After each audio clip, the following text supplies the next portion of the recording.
அடுக்களை துடைப்பதும் படுக்கையை விரிப்பதும் அது பெண்ணின் தொழில் இல்லையே. சரித்திரம் படைக்கவும் சரித்திரம் துடைக்கவும் வருவதில் பிழை இல்லையே. அடுக்களை துடைப்பதும் படுக்கையை விரிப்பதும் அது பெண்ணின் தொழில் இல்லையே.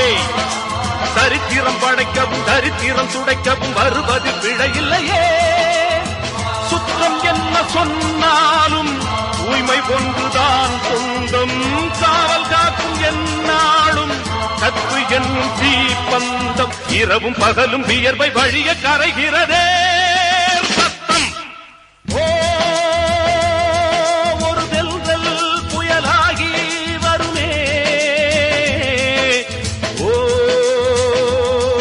ஒரு தெய்வம் படிதாண்டி வருமே. காலதேவனின் தர்ம எல்லைகள் மாறுகின்றதே. கால